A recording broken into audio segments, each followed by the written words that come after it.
The handprint on my granddaughter's cheek was still red when I picked up the phone. I am Mr. ZAHA. I am 68 years old.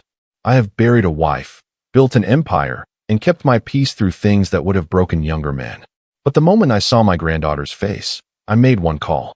And by Monday morning, Margaret Caldwell's entire world began to quietly, irreversibly fall apart.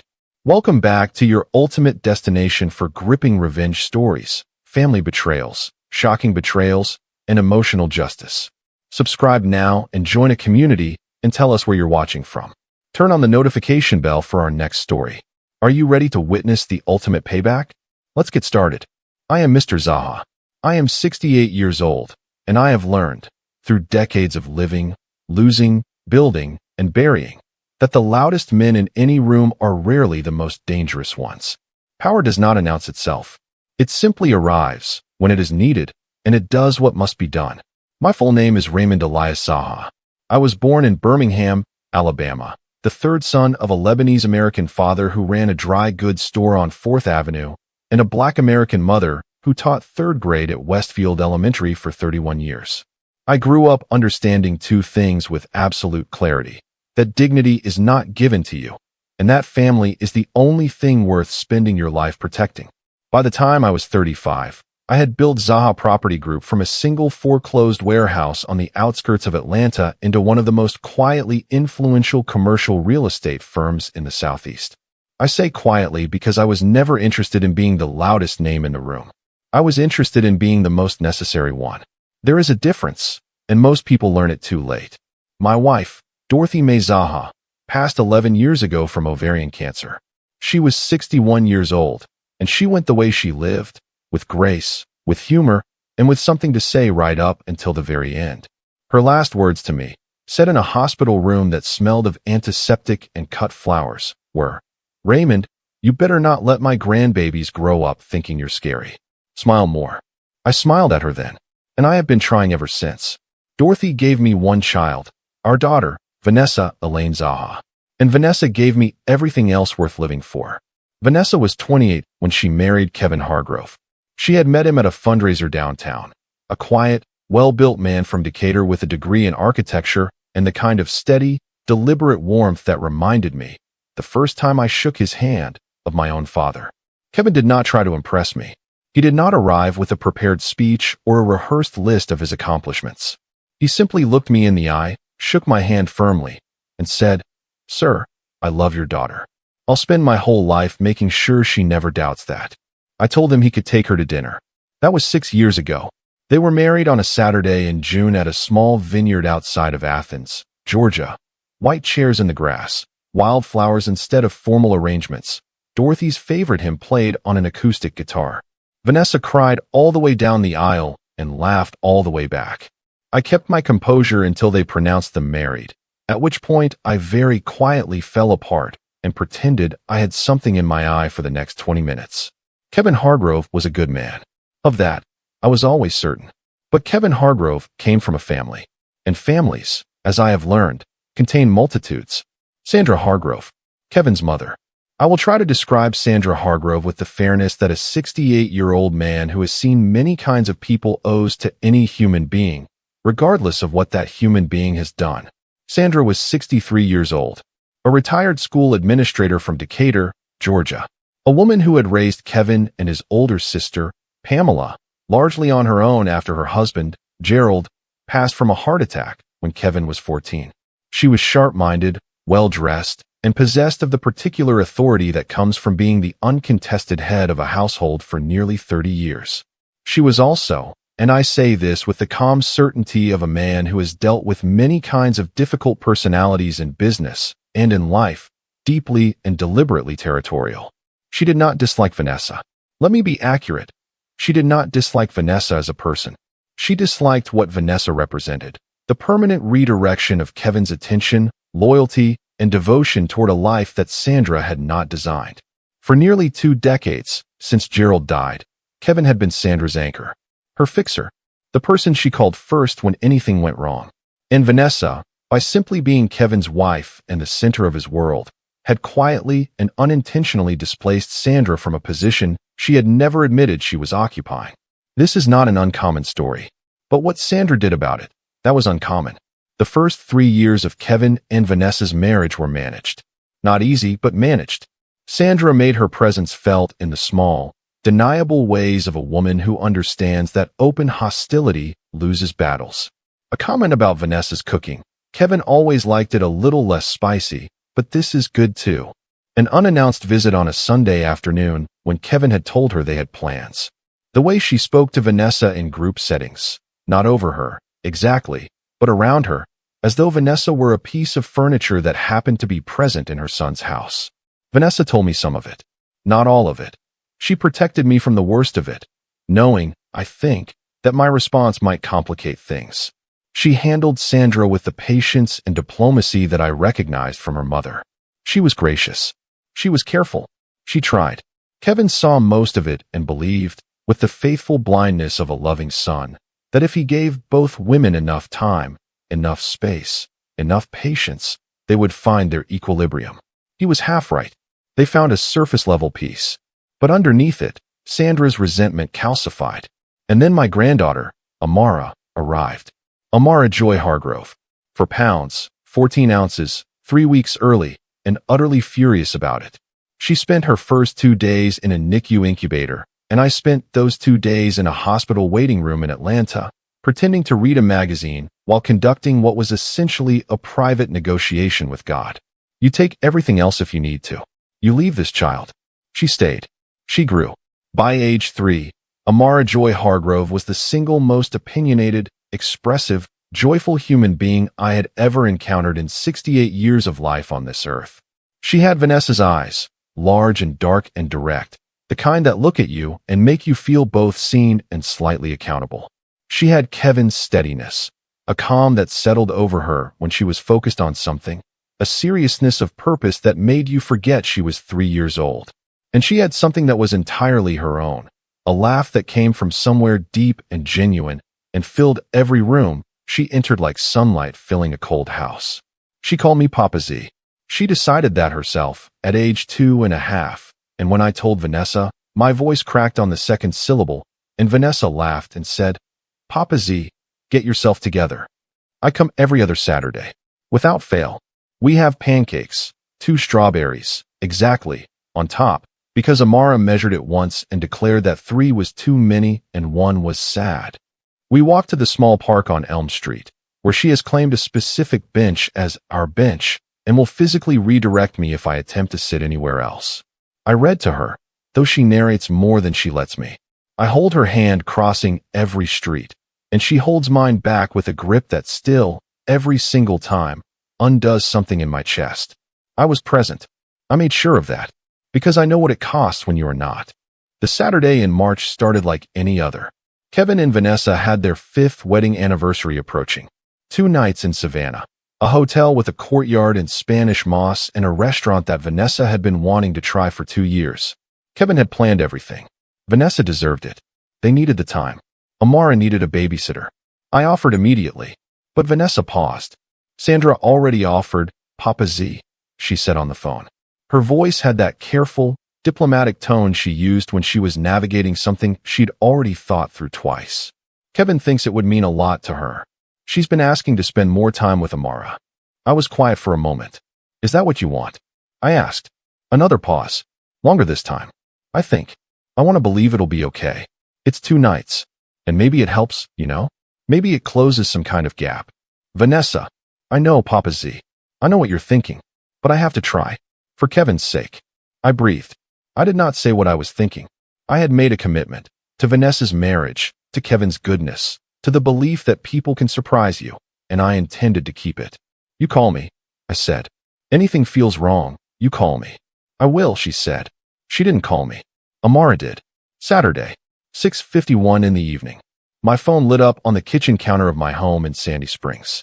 The contact name on the screen, Amara Bug Cherry Blossom. She chose the emoji herself. I answered before the second ring finished. Amara Bug. Hey, sweetheart. Silence. Then, a sound that no grandparent on this earth can hear without their entire body responding. The sound of a small child trying, with every ounce of her dignity, not to cry. I stood up from my chair. Amara. Baby girl. Talk to Papa Z. Papa Z. Her voice was so small it barely made it through the phone. Compressed. Wet at the edges.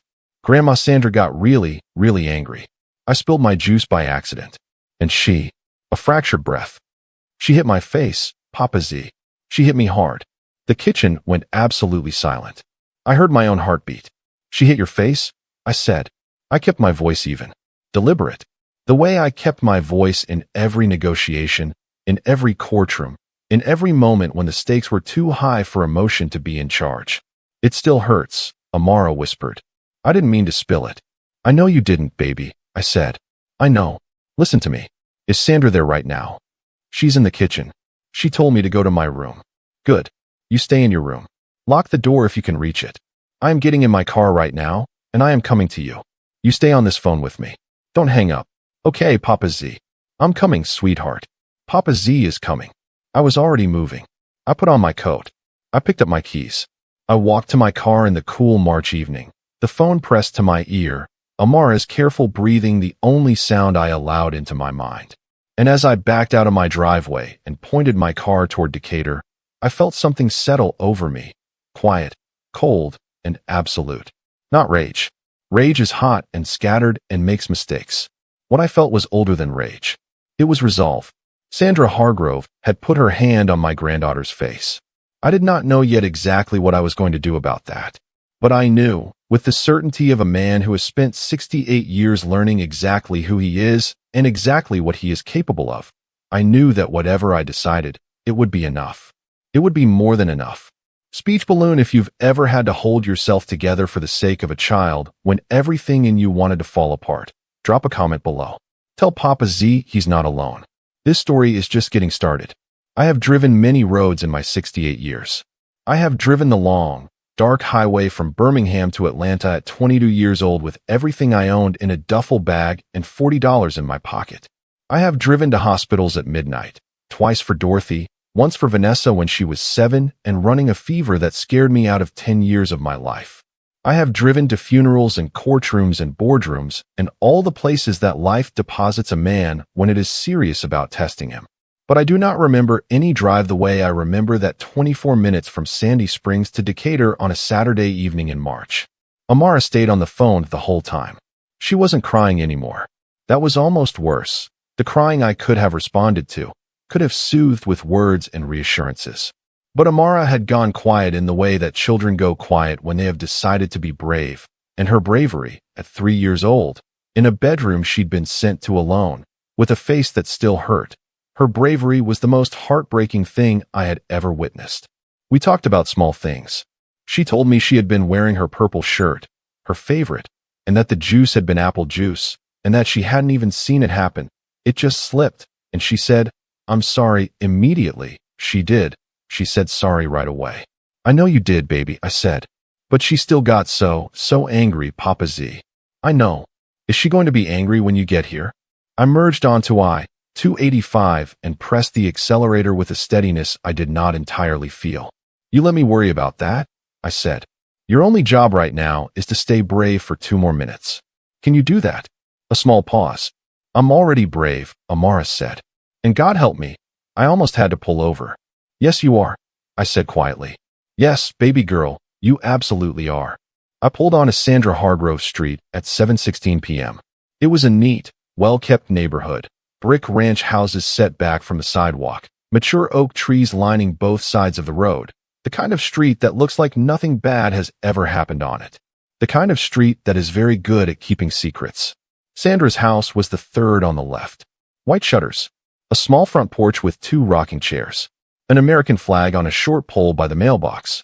A Honda Accord in the driveway, freshly washed. Everything about it looked perfectly ordinary. I parked at the curb. "Papa Z is outside, Amara Bug," I said into the phone. "I'm walking to the door right now. You can come out of your room." I heard small feet on hardwood floor. I hung up, put the phone in my coat pocket, straightened my jacket, took 1 breath, slow in, slow out, the way Dorothy taught me before every difficult conversation. "Raymond, you catch more truth with calm than with volume." I walked up the front path and knocked. Sandra Hargrove opened the door 40 seconds later. She was dressed in a burgundy cardigan and reading glasses pushed up on her forehead. She held a dish towel in one hand, and her expression when she saw me moved through several distinct phases in the space of about 2 seconds. Surprise, recalibration, and then the particular composed pleasantness of a woman who has had decades of practice managing unexpected situations. "Raymond," she said, settling on a mild smile. "I didn't know you were coming by." "I didn't know I'd need to," I said. "A beat." "Well," she began. "I'd like to see Amara," I said. Something shifted behind her eyes. A calculation. Then she stepped back and opened the door wider. "Of course. She was a little wound up earlier. You know how 3-year-olds can be." "Sandra." I said her name the way I say names in meetings when I need a person to understand that the conversation they think we're having is not the conversation we are actually having. She stopped talking. I walked inside. Amara was standing at the end of the hallway. She was in her purple shirt, her favorite, and her hair was still in the 2 puffs Vanessa had done that morning, slightly looser now from the day. She was holding the hem of her shirt in both hands the way she does when she is uncertain about something. And on her left cheek, high on the cheekbone, angled downward toward her jaw, was a mark. Not a bruise. Not yet. But a redness. A flush of impact that was shaped, unmistakably, like fingers. I have been in rooms where people have tried to intimidate me. I have sat across tables from men who wanted to take things from me. I have received news that cracked my world in half and had to keep my face still while it happened. Nothing in 68 years of living prepared me for the sight of my granddaughter's face in that hallway. I walked to her. I knelt down, my knees protesting, as they always do, because 68 years is no small number, and I brought myself to her level. I put my hands gently on her small shoulders. "Hey, Amara Bug," I said softly. "Papa Z." Her chin wobbled. Just once. Then she climbed into my arms and pressed her face into my neck, and I held her with the careful, complete steadiness of a man who has decided that this child will feel nothing but safe for the rest of this evening. Over her shoulder, I looked back at Sandra. Sandra was standing in the hallway entrance. The dish towel was gone. Her hands were clasped in front of her. Her expression was composed, the practiced composure of a woman preparing a version of events. I looked at her for a long moment. I did not say anything. I stood up, lifting Amara with me, and carried her to the living room couch.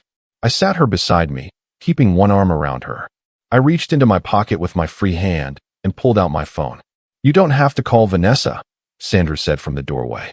Her voice had shifted slightly, still controlled, but with something careful underneath it now. "It was an accident, Raymond." She knocked over a full glass of juice on my good tablecloth, and I reacted. It was a reflex. It wasn't a reflex, I said. Still calm, still quiet. "I know it looked." "Sandra." I looked up at her. "I am going to ask you to stop talking now." She stopped. I looked down at Amara. "Baby girl, can you go get your backpack from your room? The one mommy packed for you. We're going to take a little ride." Amara looked up at me. "Are we going to your house, Papa Z?" "Yes, ma'am." She slid off the couch without another word and disappeared down the hallway with the efficient purposefulness of a child who has made peace with a decision an adult has made on her behalf. I stood up. I put my phone in my left hand, and I looked at Sandra Hargrove across her living room with the full, unobstructed clarity of a man who has decided exactly what happens next. "You should know something about me, Sandra," I said. I kept my voice conversational, measured. The way I speak in rooms where the numbers are very large and the consequences are very permanent. I am not a man who makes scenes.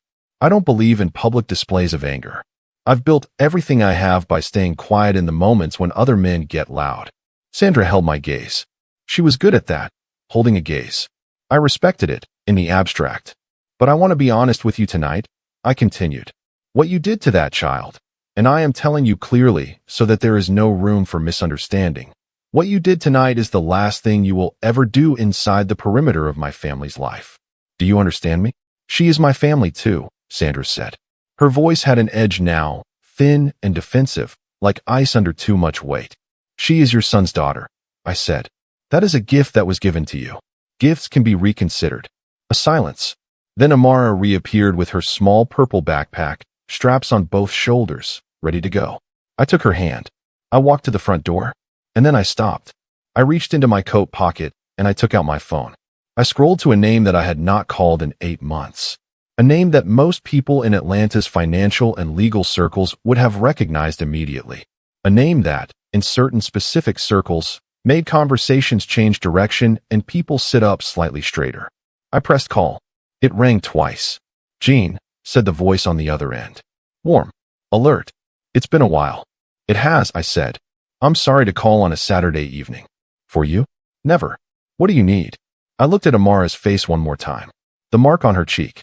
Her patient, trusting eyes looking up at me. "I need you to pull everything you have on Sandra Louise Hargrove of Decatur, Georgia," I said. "Property, licenses, board positions, any active contracts with county or city institutions. All of it." A brief pause. Then timeline. "Monday morning." "Done," he said simply. "Anything else?" "Not yet," I said. "I'll be in touch." I ended the call. I put the phone back in my pocket. I did not look back at Sandra as I opened the front door and walked my granddaughter out into the cool March night. I buckled Amara into the back seat of my car. She clutched her backpack in her lap and watched me through the window as I walked around to the driver's side with the focused attention she gives to things she is trying to understand. When I got in, she said, "Papa Z, who did you call?" I adjusted the rearview mirror. Started the engine. "An old friend," I said. "Is he going to help?" I pulled away from the curb. Sandra's house shrank in the rearview mirror. White shutters, rocking chairs, American flag, everything perfectly ordinary and perfectly undisturbed. "For now?" "Yes, baby girl," I said. "He's going to help." Amara was quiet for a moment. Then she settled back in her seat, pressed her cheek, the unmarked one, against the window, and watched the streetlights slide past. "Good," she said quietly. And that was all. I called Vanessa at 7:43 p.m. She answered on the first ring, the way she always does when Amara's name comes up on her screen unexpectedly. "Papa Z, is everything okay?" "Is Amara?" "Amara is safe," I said. "She's in the car with me. She's okay." A breath. "Then, what happened?" I told her. I told her all of it. The phone call, the mark on Amara's cheek, exactly what Sandra had said, exactly what I had said. I told her without editorializing, without emotional decoration, with the plain and careful precision of a man who knows that his daughter needs facts right now, not feelings. By the time I finished, Vanessa was silent. Not the silence of someone processing. The silence of someone who has just heard a thing they feared and hoped would never arrive. "I'm calling Kevin," she said. Her voice was very still. "Yes," I said. "You should." "Papa Z." A pause. "What did you do?" "When you made that call, I watched the highway ahead. Atlanta's skyline glittering against the dark March sky, familiar and steady and mine in the way that a city becomes yours after you have spent decades pouring yourself into its ground. I started a conversation," I said. "With who?" "With the right person." Another silence. "How bad is it going to get?" she asked quietly. I thought about Sandra's face in that hallway. The calculated composure. The practiced explanation. The way she had said she is my family too, not as a declaration of love, but as an assertion of ownership. "For Sandra," I said. "Bad enough." Vanessa exhaled slowly. "Okay, Papa Z," she said. "Okay. Enjoy your anniversary dinner," I said. "Amara will be at my house tonight. She's safe. You focus on your husband. How can I focus on anything after?" "Vanessa." My voice was gentle but firm. "I have this. Let me have this. That's what I'm for." A long moment. Then, quietly, "Okay, Papa Z. I love you. I love you more," I said. "I always have." I looked in the rearview mirror. Amara had fallen asleep against the window, her backpack still in her lap, her small chest rising and falling with the perfect unconscious trust of a child who knows she is safe. The mark on her cheek was still visible in the amber glow of passing streetlights. I drove, and somewhere in Decatur, on a quiet street lined with oak trees, a phone was about to start ringing. And the life Sandra Hargrove had built, carefully, deliberately, on the assumption that no one would ever push back, was about to meet the one force she had never accounted for. A grandfather who made quiet calls. That phone call changed everything. But do you think Mr. ZAHA went too far, or not far enough? Drop a comment below right now. Tell us what you would have done if that was your granddaughter. We read every single comment. Sunday morning came soft and unhurried. Light filtered through the curtains of my Sandy Springs home the way it always does in March. Thin and golden and slightly uncertain, like it hasn't quite committed to the season yet. The house was quiet in the particular way that houses are quiet when a child is still sleeping somewhere inside them. Not empty quiet, but full quiet. Inhabited. Warm. I was up at 5:30, as I always am. I made coffee, dark roast, no sugar, the way Dorothy taught me and the way I have made it every morning for 40 years. I sat at the kitchen table with my phone face down beside my mug, and I looked out at the backyard, where the oak tree Dorothy planted in 1987 was just beginning to bud. I had not slept much. Not because I was troubled. I was beyond troubled. I was past it, on the other side of it, in the clean, clear space that comes after a decision has been made and committed to. I was thinking about Monday. At 6:45, I heard small feet on the hardwood floor upstairs. A pause. Then the careful, deliberate descent of a 3-year-old navigating a staircase she had only been down twice before, one hand on the banister, testing each step with the seriousness of a structural engineer. Amara appeared in the kitchen doorway in her purple shirt. She had slept in it, refusing the spare pajamas I'd offered with a diplomacy that reminded me exactly of her mother, and her 2 puffs now thoroughly lopsided, one listing significantly to the left. She looked at me. She looked at the kitchen. She looked at the stove. "Papa Z," she said, with great purpose. "Are we having pancakes?" Something in my chest unlocked. "We are having pancakes," I confirmed. "2 strawberries," she said. "2 strawberries," I agreed. She climbed into the chair across from me with the focused effort of someone who has decided that this is their chair now, and settled in with her backpack. She had carried it downstairs, still packed, on the seat beside her. I got up to make pancakes, and for 20 minutes, in the quiet gold of a Sunday morning, I was just a grandfather making breakfast. Nothing more and nothing less. The world outside could wait. Sandra Hargrove could wait. Everything that was coming could wait. Amara needed 2 strawberries, and I needed to give them to her. Kevin Hargrove called at 8:17 a.m. I had been expecting it. I had, in fact, been expecting it since the previous night, which meant I had been mildly surprised it took this long. Kevin was not a man who sat with difficult information for any longer than necessary. It was one of the things I genuinely respected about him. I stepped out onto the back porch and answered. "Mr. ZAHA," Kevin said. Not Raymond. Not the casual familiarity we had built over 6 years of Sunday dinners and Saturday games, and the particular closeness that develops between a man and his father-in-law when both of them are trying hard and both of them know it. "Mr. ZAHA." I noted it. Said nothing about it. "Kevin," I said. "How are you?" A pause. The kind that contains many things. "Vanessa told me what happened," he said. "She told me everything." "Good," I said. "Then we don't have to spend time on the details." "Mr. ZAHA," he stopped. Started again. "I want you to know that I am. What my mother did is." Another stop. I could hear him in the silence. The way I have learned to hear people in silences, in the gap between what they mean and what they can make their mouths say. He was devastated. He was ashamed. He was also, underneath both of those things, afraid of what I had set in motion. "Kevin," I said, "let me ask you one question, and I want you to answer it honestly. Not as my son-in-law. Not as Sandra's son. As a father." A breath. "Yes, sir," he said quietly. "When you saw Vanessa's face last night when she told you, what did you feel?" Silence. Long enough that I watched a bird land on Dorothy's oak tree and fly away again. "Sick," Kevin said finally. His voice was different now, stripped of the careful management, down to something raw and real. "I felt sick, Mr. ZAHA. I still feel sick." "Good," I said. "Hold on to that feeling. Let it inform every decision you make in the next few days." "What decisions?" A wariness entering his voice now. "What did you do, sir, when you made that call?"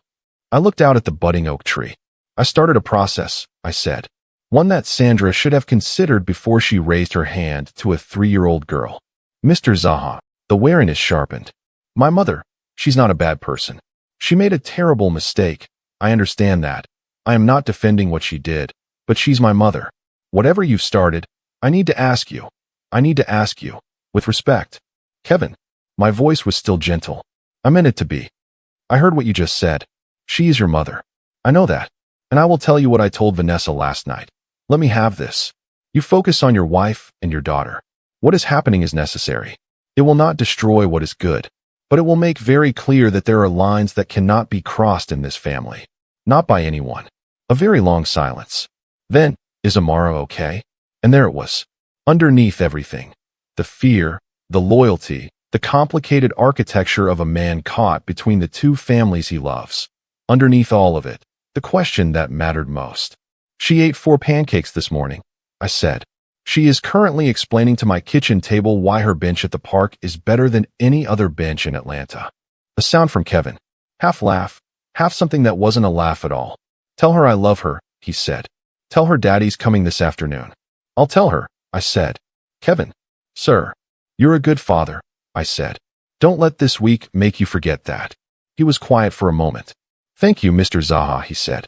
I went back inside to finish my coffee.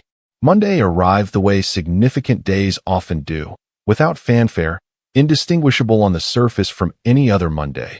The city moving through its ordinary rhythms with no awareness of what was quietly shifting underneath. I was at my office on Peachtree Street by 7 a.m.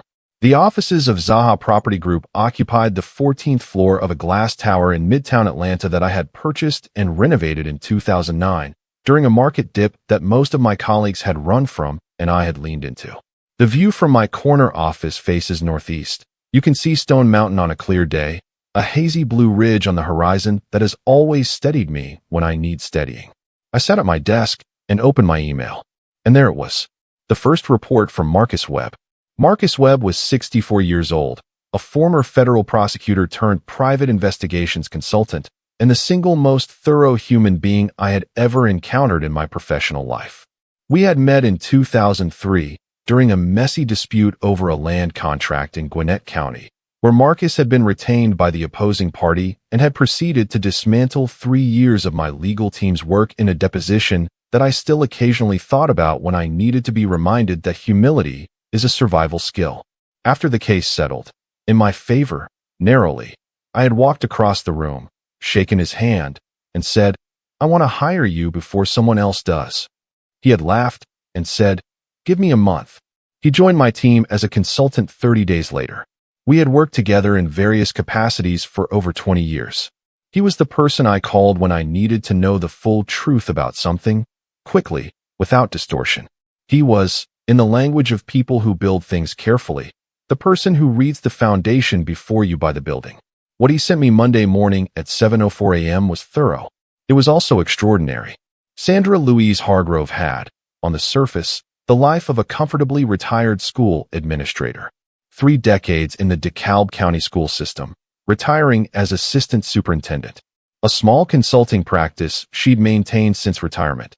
Professional development seminars for mid-level school administrators, contracted occasionally by 2 charter school networks in the Atlanta metro area. Respectable, modest, unremarkable. But Marcus Webb did not deal in surfaces. What he had found, and documented, with the particular care of a man who had spent 20 years in federal prosecution understanding exactly what documentation meant in a room where it mattered, was this. Sandra's consulting practice had, over the past 4 years, billed a combined $340,000 to 2 charter school networks. Charter school networks that received public funding.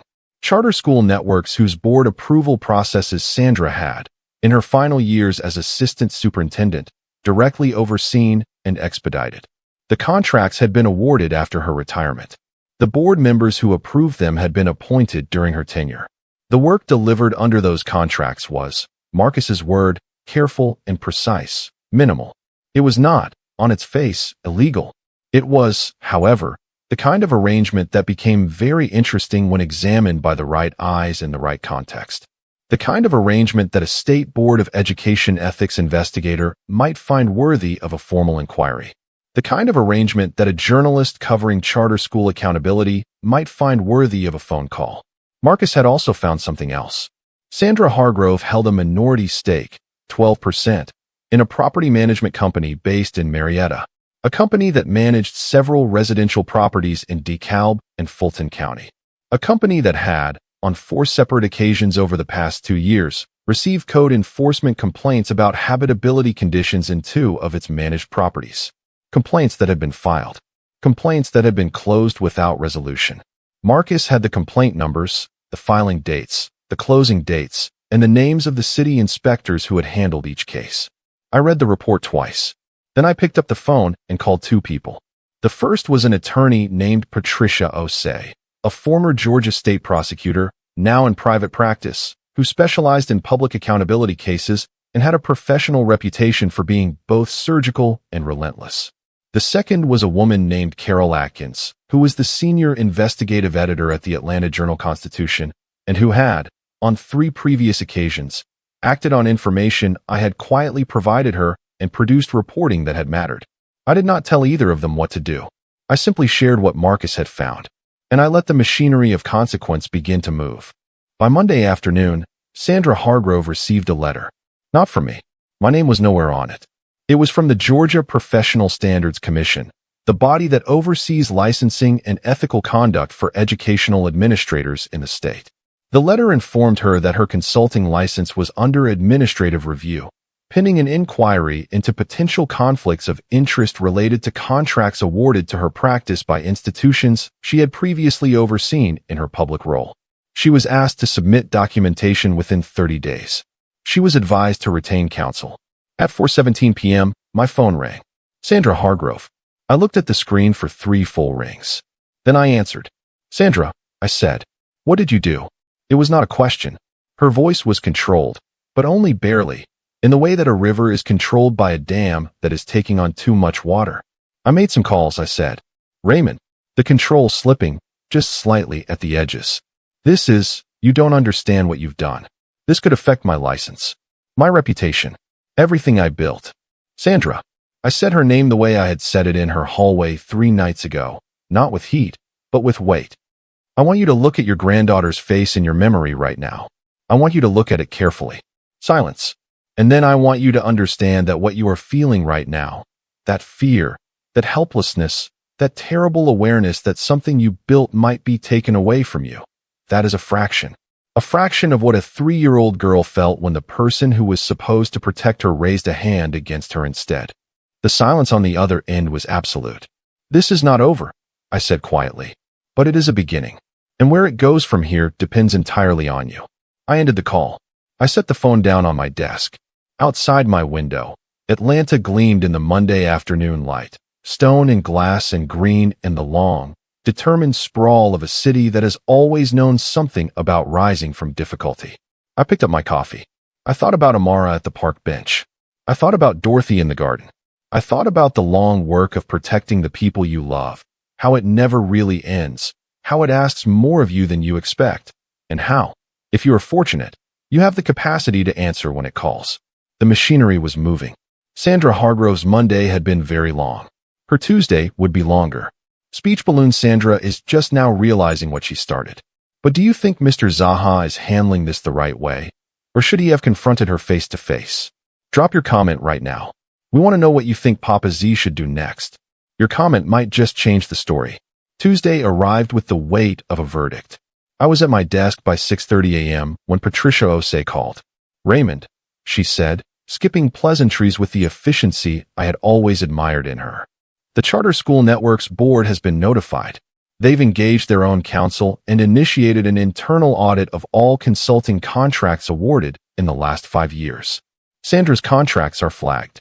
They've suspended payment pending review. And the property company? I asked. Code enforcement has reopened 2 of the 4 complaints.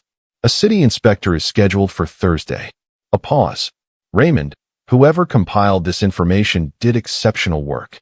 He always does, I said. I hung up and looked out at Stone Mountain on the horizon. I did not feel triumphant. I want to be clear about that.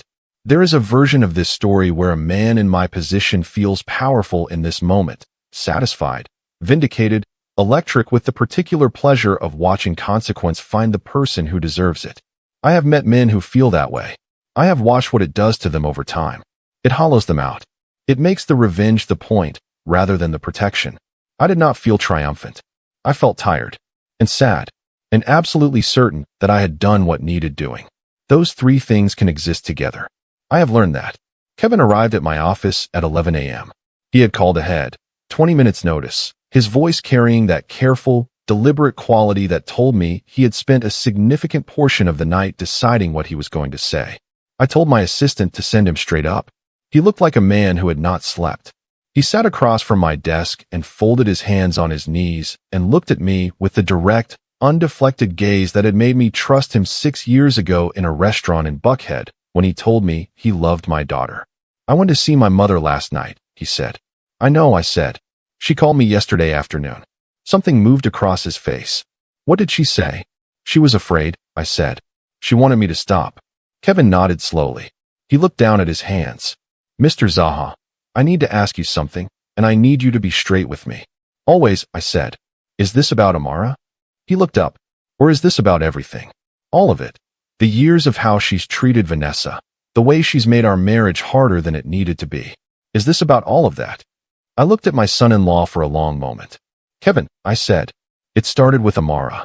But I will not pretend that what I found didn't matter. Your mother has operated for a long time with the assumption that there are no consequences for how she treats people she considers beneath her consideration.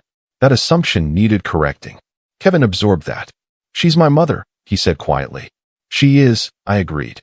And she is also a woman who slapped your 3-year-old daughter across the face for spilling juice. Both of those things are true at the same time. You have to decide what you do with that truth. The office was very quiet. Outside, Atlanta moved through its Tuesday morning, oblivious, indifferent, continuing. Vanessa wants to come home, Kevin said finally. His voice was low. She cut the anniversary trip short. She's been at her friend Dana's house since Sunday night. She won't come home until he stopped. She needs to know that I choose her. That I choose Amara. That I understand, completely and without qualification, that what my mother did was wrong. Not complicated. Not a reflex. Wrong. Do you understand that? I asked. No hesitation this time. Yes, Kevin said. Yes, sir. I do. I studied him. 34 years old. Tired eyes. Hands that were steady even when the rest of him wasn't. A good man in a very hard week, trying to find the floor beneath him. Then go tell her. I said. Don't tell me. Go tell her. He stood, straightened his jacket, moved toward the door. Then he stopped. Mr. ZAHA. He turned back. What happens to my mother now? I was quiet for a moment. That depends on your mother, I said. The inquiry is real. The audit is real. The consequences she is facing are real, and they are deserved. But nothing I have set in motion requires her destruction. It requires her accountability. I paused. If she comes to Vanessa, genuinely, without calculation, without self-preservation as the motive, and if she looks at Amara and says what needs to be said, then there is a path through this that doesn't end in ruin. Kevin looked at me. And if she doesn't, he asked. I turned back to the window.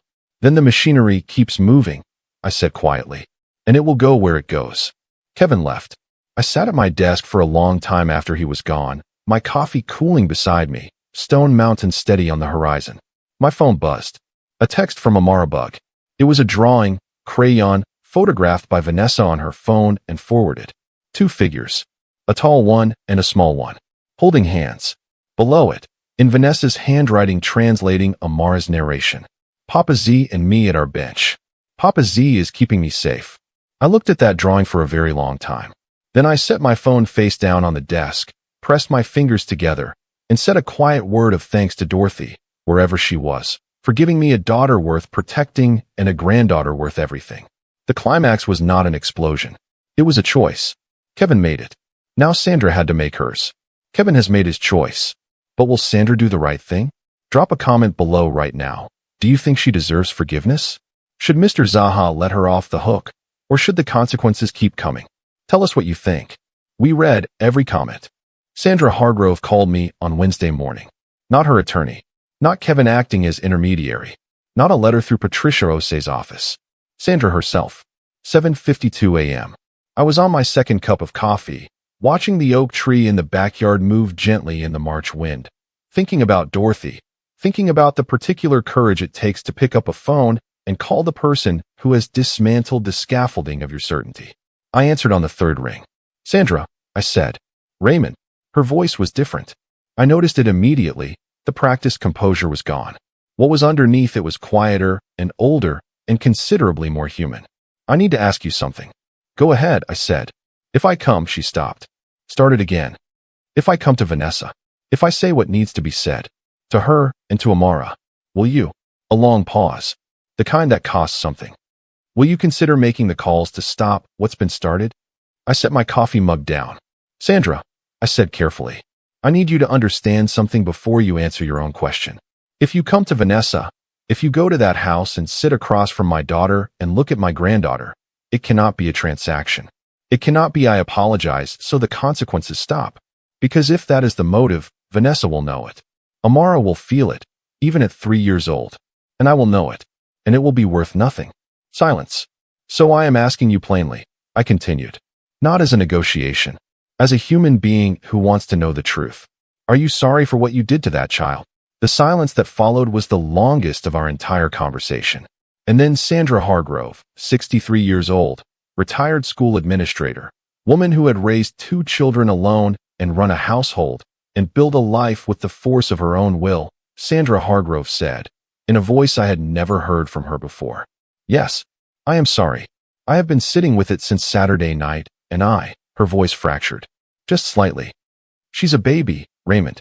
She's a little girl, and I lost my temper over juice, and yes. I am sorry. Genuinely. I listened to the silence after that. I believed her. Not completely. Not without reservation. But enough. Come Thursday evening, I said. I will tell Vanessa you're coming. Thursday arrived. Vanessa had come home Wednesday night. Kevin had gone to Dana's house Tuesday afternoon, and he had said what needed saying. All of it. Without deflection.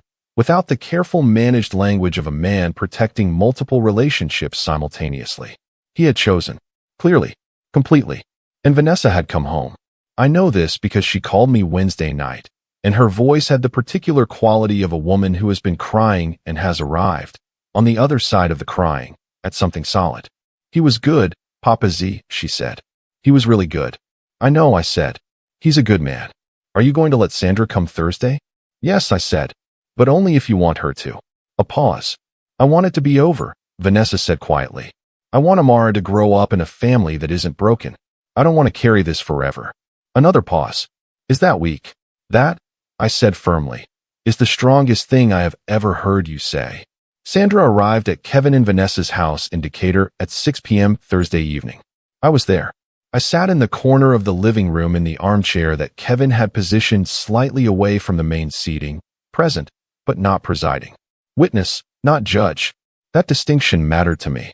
Sandra walked in with none of her usual authority. She was dressed simply, dark slacks, a gray blouse, no jewelry except her wedding ring, which she still wore 11 years after Gerald passed. She looked like what she was, a woman who had spent 4 days sitting with the worst version of herself and had decided, finally, to face it. Vanessa stood in the middle of the living room. They looked at each other. And Sandra Hargrove did something I had not, in 6 years of knowing her, ever seen her do. She folded. Not dramatically. Not with the performance of a woman who has calculated the optics of her contrition. She simply folded. Her shoulders came down. Her chin dropped. And she said, Vanessa, I owe you more than one apology. I owe you 6 years of them. And I know that saying sorry doesn't rebuild what I should have been to you. But I am asking you to let me try. Vanessa was quiet for a moment. Then she said, Sandra, I needed you to love me. Not for my sake. For Kevin's. And for Amara's. That's all I ever needed. Sandra closed her eyes briefly. I know, she said. I know that now. Amara was in the kitchen with Kevin when Sandra asked if she could see her. Kevin brought her out. Amara walked into the living room with her characteristic seriousness of purpose, looked at Sandra, and stopped. Sandra knelt down. All the way down, on both knees, on the living room floor, until she was at eye level with a 3-year-old girl in a purple shirt. Amara, she said. Her voice was very gentle. I hurt you. And I am so sorry. I was wrong. Grandma Sandra was wrong. And I promise you, baby girl, I will never, ever do that again. Amara looked at her for a long, assessing moment. Then she said, with the magnificent directness of a child who has not yet learned to complicate forgiveness. Okay. Are you going to stay for dinner? Something broke open in that room. Kevin laughed first, a short, helpless sound. Then Vanessa. Then Sandra, through something that was equal parts laugh and cry. I sat in my armchair in the corner, and I pressed my hand over my mouth, and I breathed very carefully until I was sure I had my face under control. I did not entirely succeed. After dinner, Sandra stayed for dinner. I drove home to Sandy Springs in the quiet dark. I parked in my driveway and sat for a moment before going inside. The March night was cool and clear, the kind of night that smells like things beginning. I thought about Dorothy. About the way she used to say that families are not built on the good days. They are built on the days when everyone has a reason to walk away and nobody does. I thought about Amara's face when Sandra apologized. The way she had processed it, seriously, completely, and then immediately moved forward. Because children, when they are safe and loved, have an extraordinary capacity to release what adults spend years clutching. I thought about Kevin's hands on his knees in my office, steady even when the rest of him wasn't. I thought about Vanessa's voice on the phone. Is that weak? No, baby girl. That is the bravest thing there is. I had made calls on Monday that had shaken Sandra's world. By Thursday evening, I had made 2 more calls. I called Patricia Osei and told her that the ethics inquiry could be formally withdrawn, that the situation had been resolved at the family level, and I was confident that the conduct in question would not recur. She was professional about it, asked the right questions, accepted my answers. I called Marcus Webb and told him the file could be closed. He said, "You sure?" "I'm sure," I said. "You went easy on her," he said. "I went right on her," I said. "There's a difference." He was quiet for a moment. Then, "How's the little girl?" I smiled in the dark of my car. "She stayed for dinner," I said. "And she told Sandra that her bench at the park is the best bench in Atlanta." Marcus Webb laughed, a real laugh, warm and unguarded. "Good," he said. "That's good, Raymond." "Yeah," I said. "It is." I went inside. I made tea, chamomile, the way Dorothy always made it at the end of difficult days. I sat at the kitchen table and looked out at the backyard, where the oak tree Dorothy had planted in 1987 stood dark and steady against the March sky, its new buds invisible in the darkness but present, growing, certain of spring. I am Mr. ZAHA. I am 68 years old. I have buried a wife and built an empire and held my granddaughter's hand across every street we have ever crossed together.